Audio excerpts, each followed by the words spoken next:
जय हिंद प्यारे साथियों। इस वीडियो में आपको इकोनॉमिक्स के आंसर की बताए जाएंगे। यह जो पेपर है यानी कि MSU सहारनपुर के बच्चों के लिए है। तो यदि उनका पेपर कोड मैच कर रहा है तो वो अपना आंसर की मिला लेंगे। बुकलेट क्वेश्चन डी है, Indian economics of Uttar Pradesh BA सप्तम सेमेस्टर। पेपर फर्स्ट है। MSU सहारनपुर वाले स्टूडेंट ध्यान देंगे। तो एक बार इस वीडियो को शेयर कर दीजिए ताकि वो बच्चे अपना आंसर मिला लें। तो जिन कॉलेजों से मैच कर रहा है क्वेश्चन अपना मिला सकते हैं, और यह क्वेश्चन आने वाले पेपर के लिए बहुत ही इम्पोर्टेंट है। जिन कॉलेजों का अभी तक पेपर फर्स्ट का इकोनॉमिक्स पेपर फर्स्ट का एग्ज़ाम नहीं हुआ है उनके लिए यह मॉडल पेपर है। तो चलिए वीडियो को शुरू करते हैं। तो यहाँ पर पहला क्वेश्चन हमारा दिया है, भारत में सर्वाधिक कर राजस्व प्रदान करने वाला राज्य कौन सा है? कौन सा है? महाराष्ट्र। आगे बढ़ते हैं हम। RBI की स्थापना कब हुई थी? तो प्यारे बच्चों, RBI की स्थापना 1935 में हुआ था। बी ऑप्शन यहाँ पर सही है। आगे बढ़ते हैं हम। भारत में प्रथम पंचवर्षीय योजना किस मॉडल पर आधारित है? भारत में प्रथम पंचवर्षीय जो योजना है वह हेरोड डोमर मॉडल पर आधारित है। बी ऑप्शन यहाँ पर सही है। नेक्स्ट, योजना आयोग की जगह किस बॉडी की स्थापना की गई थी? योजना आयोग की जगह किस बॉडी की स्थापना की गई थी? तो यहाँ पर NITI आयोग की स्थापना किया गया था। बी ऑप्शन यहाँ पर सही है। आगे क्वेश्चन दिया है, प्रथम पंचवर्षीय योजना की अवधि क्या थी? प्रथम पंचवर्षीय योजना की अवधि जो थी वह 1951 से 1956 थी। NIT आयोग का मतलब क्या होता है? NITI आयोग का मतलब क्या होता है? NITI आयोग का मतलब होता है National Institute for Transforming India. C option यहाँ पर सही है। प्रथम पंचवर्षीय योजना का केंद्र बिंदु क्या था? प्रथम पंचवर्षीय योजना का केंद्र बिंदु कृषि और विकास था। भारत में WTO का सदस्य कब बना? भारत जो है वह WTO का सदस्य कब बना था? 1 जनवरी 1994 में बना था। आगे बढ़ते हैं हम। हमारा नेक्स्ट क्वेश्चन दिया गया है, भारत में प्रथम योजना अवकाश की अवधि है। भारत में प्रथम योजना अवकाश की अवधि क्या थी? 1966 से 1969 थी। कृषि किस प्रकार की औद्योगिक विकास को प्रोत्साहित करता है? कृषि किस प्रकार की औद्योगिक विकास को प्रोत्साहित करता है? तो यहाँ पर ऑप्शन नंबर डी सही होगा। औद्योगिक उत्पादों के लिए बाजार खोलकर, कच्चे माल की आपूर्ति करके, उद्योगों के लिए निवेश प्रदान करके। डी ऑप्शन यहाँ पर सही है। नेक्स्ट, 1991 की आर्थिक नीति से पूर्व कितने आयोग सार्वजनिक क्षेत्र के लिए आरक्षित थे? तो ऑप्शन नंबर कौन सा सही है? ऑप्शन नंबर सी इसका 24 आयोग सार्वजनिक क्षेत्र के लिए 24 क्षेत्र आरक्षित थे। चलिए आगे बढ़ते हैं। हमारा नेक्स्ट क्वेश्चन, कौन सी नीति घरेलू अर्थव्यवस्था को विश्व अर्थव्यवस्था के साथ जोड़ती है? तो यहाँ पर इसका राइट आंसर क्या है? सी नंबर, भूमंडलीकरण। क्या है? भूमंडलीकरण। तो यहाँ पर जो क्वेश्चन नंबर 11 दिया है, 1991 की आर्थिक नीति के पूर्व कितने सार्वजनिक क्षेत्र बनाए गए थे? तो यहाँ पर बी ऑप्शन यानी 17 क्षेत्र बनाए गए थे। नेक्स्ट क्वेश्चन है, 1991 के आर्थिक सुधारों के समय भारत के वित्त मंत्री कौन थे? भारत के वित्त मंत्री कौन थे? मनमोहन सिंह थे। FDI क्या प्रदर्शित करता है? FDI हमारा जो है वह क्या प्रदर्शित करता है? प्रत्यक्ष विदेशी निवेश को प्रदर्शित करता है। भारत में बेरोजगारी का कारण क्या है? जनसंख्या विस्फोट, अपर्याप्त शिक्षा व्यवस्था, अकुशल श्रम, उपयुक्त में से सभी। नेक्स्ट दिया गया हमारा क्वेश्चन, कौन सा संगठन गरीबी रेखा के निर्धारण के लिए नमूना सर्वेक्षण आयोजित करता है? RBI, reserve bank of India. Bharat का सबसे बड़ा व्यापारिक भागीदार कौन सा देश है? भारत का सबसे बड़ा व्यापारिक भागीदार कौन सा देश है? तो B option, USA, United State of America. Bharat में हरित क्रांति कौन लाए थे? भारत में हरित क्रांति कौन लाए थे? राजकृष्णन लाए थे। डी ऑप्शन यहाँ पर सही है। दिया है भारत में सबसे बड़ी अर्थव्यवस्था किस राज्य की है। भारत में सबसे बड़ी अर्थव्यवस्था राजस्थान की है। तो यहाँ पर इसका हाँ 19 का राइट आंसर क्या है, बी, राजस्थान। तो दोस्तों यदि आपको कोई भी आंसर गलत लगे तो कमेंट बॉक्स में उसका आंसर बता सकते हैं। यहाँ पर दिया है WTO ने किस संगठन की जगह ली थी। WTO ने किस संगठन की जगह लिया था। गेट, बी ऑप्शन यहाँ पर सही है। दिया है भारत में औद्योगिकीकरण बल पर किस पंचवर्षीय योजना में दिया गया। यहाँ पर राइट आंसर है द्वितीय, बी ऑप्शन यहाँ पर सही है। वर्ष 1969 में कितने बैंकों का राष्ट्रीयकरण किया गया था। वर्ष 1969 में कितने बैंकों का राष्ट्रीयकरण किया गया था, 20 बैंकों का। यहाँ पर डी ऑप्शन यहाँ पर सही है। किस शहर को भारत का वित्तीय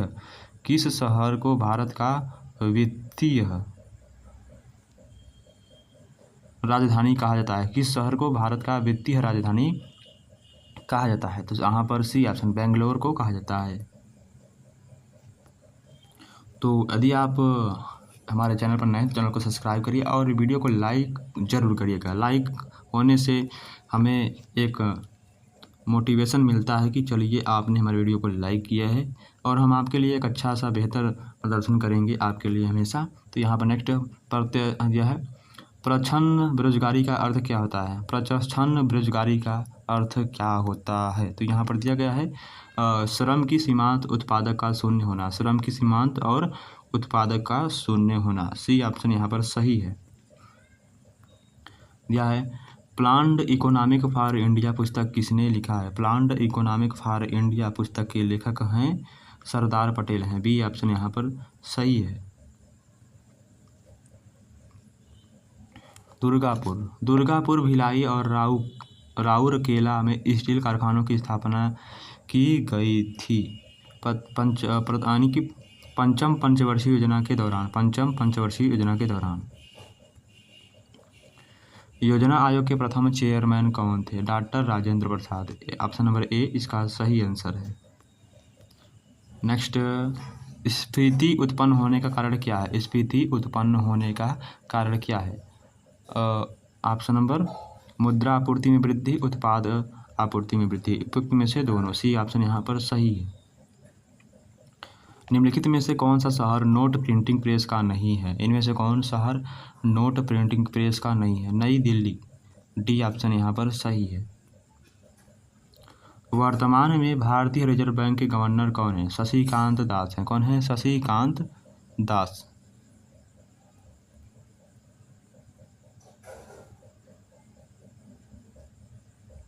नेक्स्ट भारत में निजी क्षेत्र का सबसे बड़ा बैंक कौन है। भारत में निजी क्षेत्र का सबसे बड़ा बैंक कौन है। ICICI bank. कौन है, ICICI bank. Option number A इसका सही आंसर है। नेक्स्ट क्वेश्चन दिया गया है राष्ट्रीयकरण के बाद इंपीरियल बैंक का नाम क्या हो गया था। जो राष्ट्रीयकरण के बाद इंपीरियल बैंक था तो उसका नाम क्या था। तो उसका नाम State Bank of India, B option यहाँ पर सही है। निम्नलिखित में से कौन सा प्रत्यक्ष कर नहीं है। वस्तु एवं सेवा कर, डी ऑप्शन यहाँ पर सही है। वर्तमान में नीति आयोग के उपाध्यक्ष कौन है। वर्तमान में नीति आयोग के उपाध्यक्ष कौन है, सुमन बेरी हैं, ए ऑप्शन यहाँ पर सही है। मनरेगा कार्यक्रम की शुरुआत कब हुई थी। मनरेगा कार्यक्रम की शुरुआत कब हुई थी।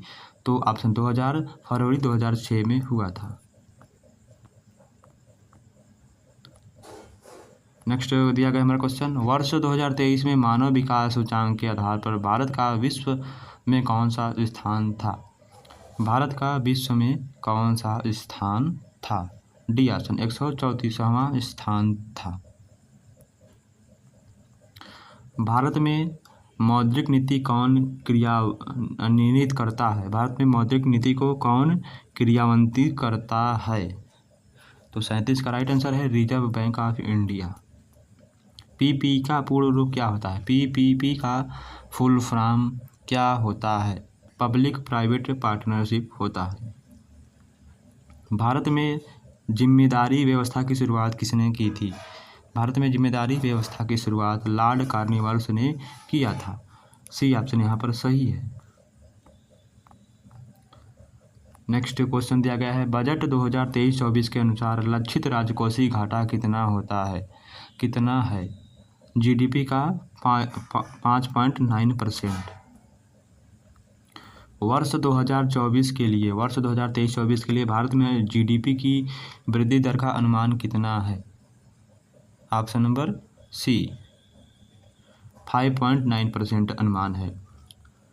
दिया है, नॉमिनल जीडीपी के आधार पर विश्व में भारत का कौन सा स्थान है? जीडीपी का ग्रॉस डोमेस्टिक प्रोडक्ट होता है, तो विश्व में कौन सा स्थान है?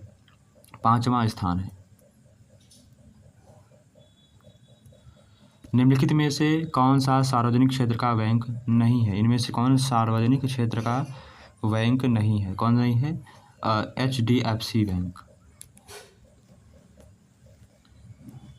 भारत में 2022-23 में खाद्यान्न का उत्पादन कितना था? खाद्यान्न का उत्पादन कितना था? 329 मिलियन टन था। बी ऑप्शन यहाँ पर सही है। स्वर्णिम क्रांति से संबंधित है। स्वर्णिम क्रांति किससे संबंधित, यानी गोल्डन रिवॉल्यूशन, यानी कि गोल्डन क्रांति किससे संबंधित है? जो गोल्डन क्रांति है वह किससे संबंधित है? वह बागवानी और शहद से संबंधित है। उत्तर प्रदेश के कौन से जिले की सीमाएं 3 राज्यों से जुड़ी हुई हैं? 3 राज्यों से जुड़ी हुई हैं उत्तर प्रदेश की कौन सी सीमा? सहारनपुर। भारत में खाद्यान्न उत्पादन में सबसे अग्रणी राज्य कौन सा है? खाद्यान्न उत्पादन में सबसे अग्रणी राज्य कौन सा है? उत्तर प्रदेश है। सी ऑप्शन यहाँ पर सही है। उत्तर प्रदेश में कौन से जिलों में सिगरेट का निर्माण होता है? उत्तर प्रदेश के कौन से जिलों में सिगरेट का निर्माण होता है? तो यहाँ पर भी सहारनपुर और गाजियाबाद में। मेक इन इंडिया के कार्यक्रम की शुरुआत कब किया गया था? मेक इन इंडिया की कार्यक्रम की शुरुआत कब किया गया था? 25 दिसंबर 2014 को किया गया था। वर्तमान में भारत के रेपो की दर कितनी है? वर्तमान में भारत के रेपो की दर कितनी है? वर्तमान में जो भारत का रेपो दर है वह कितना होता है, यानी कितना है? 6.50% है। नेक्स्ट क्वेश्चन दिया गया है, यह 12वीं पंचवर्षीय योजना की समयावधि क्या थी? 12वीं पंचवर्षीय योजना की समयावधि कितना था? 2012 से 2017। निम्न में से कौन सी मंद समान रूप से भारत के चालू खाता का अंग नहीं, यानी अंग है? उपयुक्त में से सभी। डी ऑप्शन यहाँ पर सही है। एफडीआई के प्रभाव विश्लेषण में निम्न में से कौन सा घटक पर ध्यान नहीं दिया जाता है? तो इसका राइट आंसर है पर्यावरण सततता। सी ऑप्शन यहाँ पर सही है। नेक्स्ट, भारतीय अर्थव्यवस्था की विशेषता है। तो इनमें से भारतीय अर्थव्यवस्था की क्या विशेषता है? तो इसका राइट आंसर है,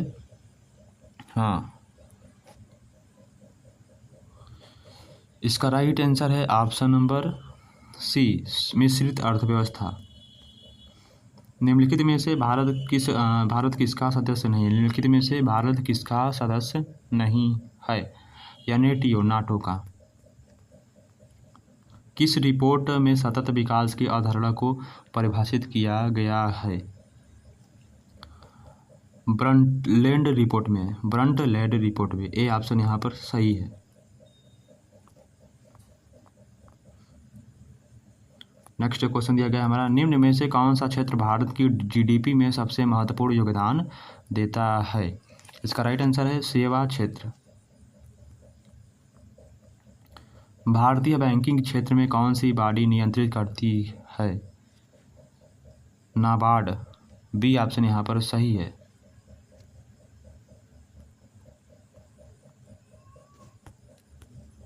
नेक्स्ट क्वेश्चन, भारत में चावल उत्पादन में कौन सा राज्य प्रथम स्थान पर है? तो कौन सा राज्य? पश्चिम बंगाल, बी ऑप्शन यहाँ पर सही है। भारत में सबसे बड़ा सार्वजनिक क्षेत्र का बैंक कौन सा है? सार्वजनिक क्षेत्र का कौन सा बैंक है? SBI है।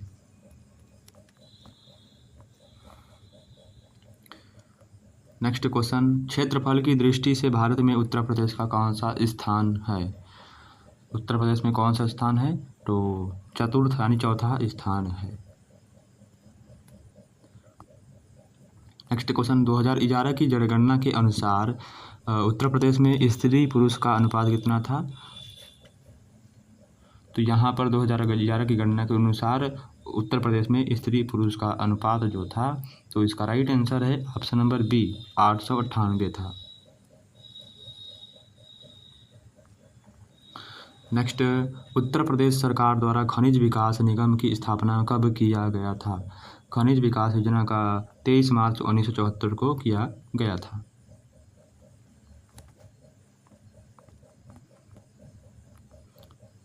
उत्तर प्रदेश बजट 2024-25 के संदर्भ में निम्नलिखित कथनों पर विचार कीजिए। तो यहाँ पर दिया गया है, तो पहला कथन जो है हमारा गलत है। दूसरा कथन, इनमें से युवाओं को लैपटॉप और टैबलेट वितरण के लिए 400 करोड़ रुपए का प्रावधान किया गया था। केवल दूसरा सत्य है। विद्युत उत्पादन में उत्तर प्रदेश का कौन सा स्थान है? विद्युत उत्पादन में उत्तर प्रदेश का कौन सा स्थान है? पंचम स्थान है, डी ऑप्शन यहाँ पर सही है।